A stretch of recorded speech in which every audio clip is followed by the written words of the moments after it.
બે રીતે આના જવાબ આપીશ કે એક તો આ જે કિસ્સાઓ સામે આવે ને એક એક કરીને એને બહુ હચમચાવી દીધા. પણ આ ખબર નહીં આ પ્રોફેશનનું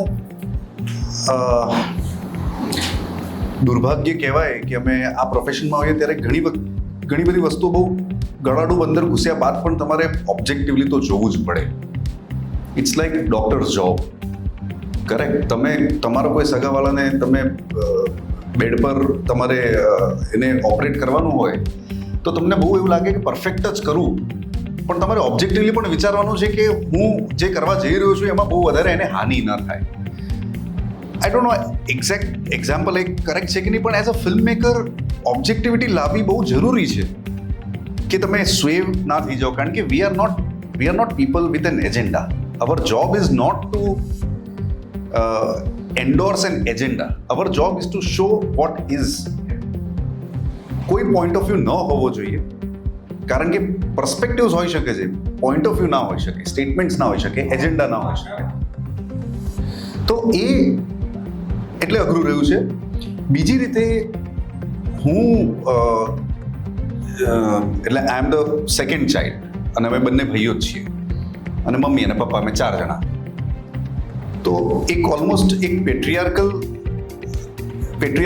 થોડોક કદાચ નેગેટિવ વર્ડ છે, પણ પુરુષો વચ્ચેનો જ મારો શું કહેવાય ઉછેર રહ્યો છે. હવે જ્યારે ઘરની અંદર સ્ત્રી આવે ત્યારે તમારી થોડીક સમજ વધે અને પછી તમે જ્યારે આવા સબ્જેક્ટને એડ્રેસ કરતા હો ને, it has changed me as a man. ખરા અર્થમાં હું 2019-20 પહેલાંનો અભિષેક અને અત્યારનો અભિષેક એઝ અ પુરુષ એ જુદો છું. અને એનું કારણ આ ફિલ્મ છે. અને ફિલ્મો તમારી સાથે આ મેજિક કરી શકે છે. હવે કોઈ ઓડિયન્સને બદલે કે ના બદલે, I don't care. What I care about is that એ ફિલ્મે મને બદલ્યો, કદાચ બેટર હ્યુમન બિંગ બનાવ્યું.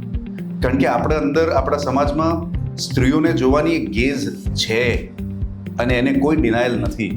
આપણે જે રીતે સ્ત્રીઓને જોઈએ છીએ બસ એમાં છે ને એ જે સ્કેલ છે ને એમાં કદાચ તમે 0 પર હો કે તમે 10 પર હો, એ સ્કેલ જ તમારો માપદંડ છે. બાકી એ સ્કેલ તો છે જ સ્ત્રીઓને જોવાનો. એમાંથી તમે કઈ રીતે ટુવર્ડ્સ ન્યુટ્રલ સાઈડ આવો, બહુ ઇમ્પોર્ટન્ટ છે. મને એ વાતનો બહુ શું કહેવાય કે પ્રાઇડ છે કે I have come out of being that man that I was. અને અત્યારે અહીંયા થોડાક બાળકો છે એટલે હું નહીં કહું, but the way I have looked at women was completely different the way I now look at them. અને એ એવું નથી કે કમ્પેશન અને empathy, this is how it should be. તો એ બદલાયું છે. પણ હા, જ્યાં સુધી તમારા સવાલનો જવાબ એ છે કે જ્યાં સુધી રિસર્ચની વાત આવે છે, ઘણું બધું મળ્યું. રૂબરૂ મળવાનો મોકો ન મળ્યો કારણ કે કોઈ તૈયાર ના હોય આગળ આવીને વાત કરવા માટે. પણ એવા ગામો છે જે હાઈવે વિલેજીસ છે, એવા લોકો છે જે વિક્ટિમ્સ છે, એવા લોકો છે જે પ્રિડેટર્સ છે. બધા જ પ્રકારના લોકોને અમે ડોક્યુમેન્ટરીઝ થ્રુ જોયા છે. અને documentaries, Indian documentaries, foreign documentaries, all of that. અને તમે સરપ્રાઈઝ થઈ જશો કે આ બધા ડોક્યુમેન્ટરીમાં વાત ભલે કન્ટ્રી અલગ હોય, વાત સરખી જ છે.